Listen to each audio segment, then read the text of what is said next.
Shalom Ubracha, poursuivons avec la 5e Mishnah du 2e Pérec, toujours de Masechet et Ketubot. La Mishnah nous dit Aïcha She'amra, une femme qui se présente au Bedin et qui dit Esheti Shaiti. J'étais femme mariée, mais Grouchani. Aujourd'hui, je suis divorcée, j'ai reçu mon acte de divorce, mais elle ne l'a pas pour le présenter au Bedin. Est-ce qu'on pourra lui permettre de se remarier? C'est-à-dire, le Bedin lui a posé une question, quel est votre statut, madame? Elle dit, je suis divorcée. Ah bon, vous avez été mariée? Oui. J'ai été mariée et j'ai été divorcée.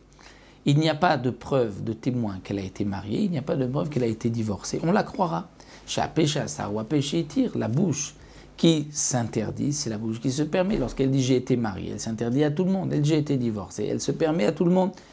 Donc, c'est elle-même qui s'est interdit, elle-même peut se permettre. Mais s'il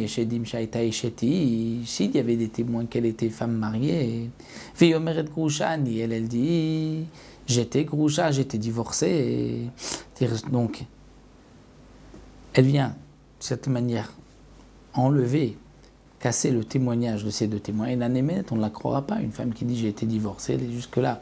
Elle a donc une chazaka de Eshetish, elle n'a pas d'acte de divorce à montrer, elle n'a pas de témoin, on ne la croira pas. Là, il n'y a pas de apé chez Assar ou apé chez Tir, puisqu'il y a des témoins qu'elle était femme mariée. De même, Amra, une femme qui vient et qui dit Nishbeti ou Teorani, j'ai été prise en captivité, mais Teorani, je n'ai pas été touchée par un non-juif là-bas, donc je suis encore permise à un Kohen. Nemenet, on la croira. Chez apé chez Assar ou apé chez Tir, lorsque elle-même a dit qu'elle a été prise en captivité, sans elle, on ne le savait pas. Donc si elle n'avait rien dit, elle aurait été permise un Kohen. Maintenant, en disant qu'elle a été prise en captivité, elle s'interdit un Kohen, puisque toute chevouilla, généralement, les goïms abusaient des femmes qu'ils prenaient prisonnières. Mais si elle-même, elle dit qu'elle était pure, qu'elle n'a pas été touchée par un non-juif, donc elle sera permise au Kohen. Mais s'il y a des témoins qu'elle avait été prise, qu'elle était prisonnière, et qu'elle, elle dit, Théorani, je suis pure, la haine à Néménet, on ne la croira pas. Pourquoi on ne la croira pas? Puisque lorsque les témoins disent que Nijbit, elle est de toute manière, tout de suite interdite à un Kohen. Lorsqu'elle dit je suis pure, on ne pourra pas la croire. Si le Beddin lui a permis de se marier, parce qu'elle avait dit, par exemple, je suis femme mariée mais j'ai été divorcée. Le Beddin lui a dit, bon, on vous permet de vous remarier.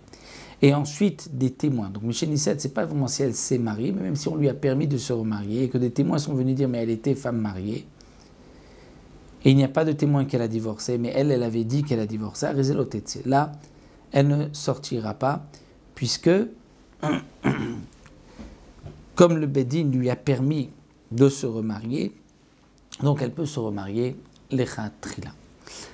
Les Mefarshim nous disent que ce dernier passage, Misheniset Boédé, ne se rapporte pas sur le premier cas de la Mishnah, comme nous l'avons expliqué lorsqu'elle a dit j'étais mariée et divorcée, mais seulement sur le deuxième cas. C'est-à-dire que Imisheniset, c'est-à-dire dans le cas d'une femme qui avait dit j'ai été prise en captivité, j'étais prisonnière, mais je suis pure, on lui a permis de se marier avec un Kohen. Ensuite, des témoins sont venus dire qu'elle avait été prise en captivité. Là, on ne lui interdira pas de se remarier, de se marier avec ce Kohen-là.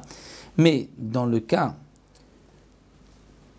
d'une échétige, d'une femme mariée, là, nous dit le Mefarshim, que même si elle s'est vraiment remariée, pas seulement qu'on lui a permis, elle s'est mariée, qu'ensuite les témoins sont venus, eh bien on lui dira, puisqu'elle n'a pas de preuve qu'elle a été divorcée et qu'il y a deux témoins qui disent qu'elle a été mariée, donc elle devra quitter ce deuxième mariage. Donc ça c'est ce que précisent les Mefarshim dans